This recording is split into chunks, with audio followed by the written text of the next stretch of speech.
ನಮಸ್ಕಾರ ಫ್ರೆಂಡ್ಸ್, ಎಲ್ಲರಿಗೂ ಹೆಂಗದಿರಿ? ಆರಾಮದಿರೇನ? School shopping ಆದಾಗಿಂದ ನಮ್ಮ ಚಿಕ್ಕು ಸ್ಕೂಲ್ ಬ್ಯಾಗ್ ಮತ್ತು ಟಿಫಿನ್ ತೊಗೊಂಡನ ಅಡ್ಡಾಡ್ತಿರ್ತಾನೋ. ಈಗೂ ನೋಡ್ರಿ ನಾನು ಬ್ರೇಕ್ಫಾಸ್ಟ್ ಮಾಡಾಕತ್ತೀನಿ. ನಂಗೆ ಪ್ಲೇಟ್ ಒಳಗೆ ಬೇಡ, ಸ್ಕೂಲ್ ಟಿಫಿನ್ ಒಳಗೆ ಹಾಕಿಕೊಡು ಅಂತ ಹೇಳಿ ಟಿಫಿನ್ ತೊಗೊಂಡು ನನ್ನ ಮುಂದೆನ ನಿಂತಾನು. ಮತ್ತು ಟಿಫಿನ್ ಒಳಗನ ಸ್ಯಾಂಡ್ವಿಚ್ ಹಾಕ್ಕೊಂಡು ಯಾವ ರೀತಿ ಕೂತಾನ ನೋಡ್ರಿ. ಸೊ ಇನ್ನೂ ಆದರೂ ನನಗೇನೋ ಹಾಡು ತಿನ್ನಕ್ಕೆ ಬರಂಗಿಲ್ಲ. ಹೀಗಾಗಿ ನಾನು ನನಗಾಗಿ ಜೋಳದ ಗಂಜಿ ಮಾಡ್ಕೊಳಕತ್ತೀನಿ. ಅದ್ರೊಳಗೆ ಇನ್ನೊಂದು ಸ್ವಲ್ಪ ರುಚಿ ಬರಲಿ ಅಂತ ಹೇಳಿ ಸಣ್ಣಂಗೆ ಜಜ್ಜಿದ ಬೆಳ್ಳುಳ್ಳಿ ಮತ್ತು ಜೀರಿಗೆ ಪುಡಿನ ಆ್ಯಡ್ ಮಾಡತ್ತೀನಿ. ಆರಾಮಿಲ್ದಾಗ ಏನಾದರೂ ಬಿಸಿ ಬಿಸಿ ತಿನ್ಬೇಕಂದಾಗ ಬಾಯಿ ಕೆಟ್ಟಾಗ ಜೋಳದ ಗಂಜಿ ಭಾರಿ ಮಸ್ತ್ ಆಗ್ತೈತಿ. ಈಗ ಫ್ರೆಶ್ ಆಗಿ ನಾನು ಬಂದೀನಿ ನಮ್ಮ ಆಫೀಸ್ಗೆ. ಶ್ರೀದೇವಿ ಆನ್ಲೈನ್ ಕ್ಲಾಸಸ್ ರಿಲೇಟೆಡ್ ನಮ್ಮ ಟೀಮ್ ಮೆಂಬರ್ಸ್ ಜೊತೆ ಎಲ್ಲಾನು ಡಿಸ್ಕಷನ್ ಮಾಡಾಕತ್ತೀನಿ. ಈಗ ಸದ್ಯ ನಮ್ಮ ಟೀಮ್ ಒಳಗೆ ಇಷ್ಟು ಜನ ವರ್ಕ್ ಮಾಡ್ತಾರೋ and my team is really good. ಎಲ್ಲರೂ ಭಾಳ ಚಂದ ಕೆಲಸ ಮಾಡ್ತಾರೋ.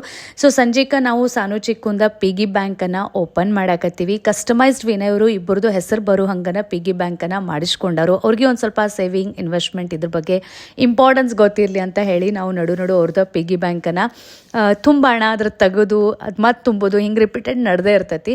ಸೊ ನನಗಂತೂ ನಂದ ಪಿಗಿ ಬ್ಯಾಂಕ್ ಓಪನ್ ಮಾಡತ್ತೀನಿ ಏನೋ ಅನ್ನೋ ಅಷ್ಟು ಎಕ್ಸೈಟ್ಮೆಂಟ್ ಫೀಲ್ ಆಗಕತ್ತೈತಿ. ಬಿಕಾಸ್ ಸಣ್ಣಾಗಿರ್ತಾಗಿಂದ ನನಗೂ ಈ ಪಿಗಿ ಬ್ಯಾಂಕ್ ಸೇವ್ ಮಾಡೋದು ಭಾಳ ಅಂದ್ರೆ ಭಾಳ ಹುಚ್ಚೈತಿ. ಈಗ ನಾವೆಲ್ಲರೂ ಪಿಗಿ ಬ್ಯಾಂಕ್ ಅಂತ ಹೇಳ್ತೀವಿ, ನಾವು ಸಣ್ಣಾಗಿರ್ತಾಗಿಂದ ಇದಕ್ಕೆ ಕುಳ್ಳಿ ಅಂತ ಹೇಳ್ತೀವಿ. ಸಾನು ಚಿಕ್ಕನು ಫುಲ್ ಎಕ್ಸೈಟೆಡ್ ಆಗ್ಯಾರು. ನೋಡ್ರಿ ಯಾವ ಪರಿ ಎಣ್ಸಾಗತ್ತಾರೋ ರೊಕ್ಕ. ಸೊ ಇವತ್ತಿನ ಮಿನಿ ವ್ಲಾಗ್ ಈ ರೀತಿ ಇತ್ತು. ಹೆಂಗನಿಸ್ತು ಹೇಳ್ರಿ. ಬಾಯ್.